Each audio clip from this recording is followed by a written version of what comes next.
Good morning. So I'm just thinking. I'm stumbling over my words a little bit right there. I'm just thinking. I'm just thinking about stuff that, I'm a believer. I know what I should be and I shouldn't be doing, right?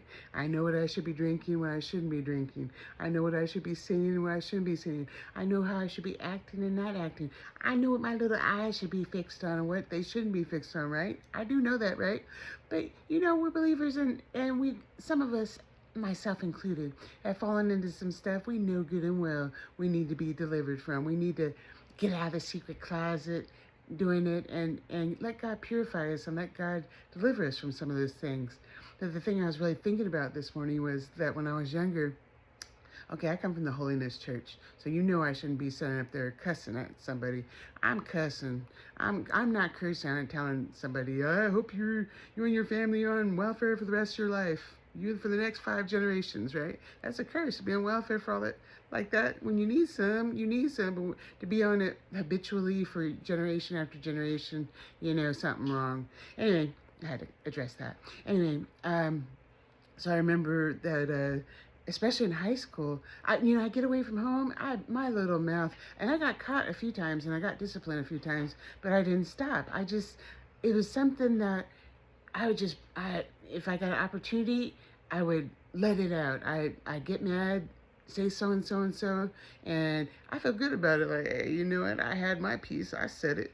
Anyway, but I remember when I was getting older in high school, I was like, God, you know good and well, I got a problem. It was about junior year because I remember I was in Mrs. Jeanette Sizer's English class, and I remember talking to God about, God, now I got a problem.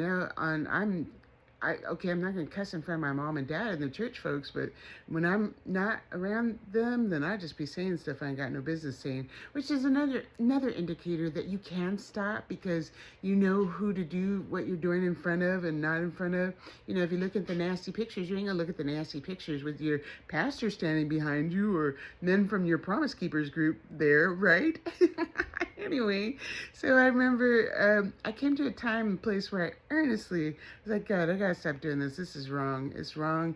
And I'm having a fit of carnality and I'm saying stuff I shouldn't be saying. But I remember one time, I don't know where it came from, but Miss Sizer, she had her desk in rows. And Rose, but she used to she'd walk around the class, she'd be humming to herself, singing, and she'd walk between the rows sometimes. But I remember one day she walked over to my row and she said something like, you're more intelligent than that. You know how to say better things than that.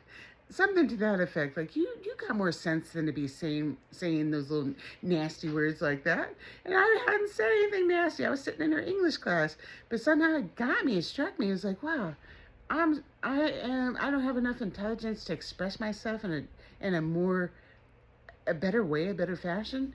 Anyway, that got me into the where it's like, okay, I'm gonna stop this. I'm gonna stop this for reals. I'm gonna stop watching movies where they're cussing their head. That was another thing. Somebody saying specific different words in a movie. I come out the movie saying the same thing. I got the movie's demeanor. Anyway, that's what I was sitting here just thinking. It's like God can deliver us of these different things. Sometimes we don't get delivered because we like doing them. So we come before God talking about, God, deliver me from smoking. God, deliver me from drinking. God, I don't want to look at the nasty pictures no more.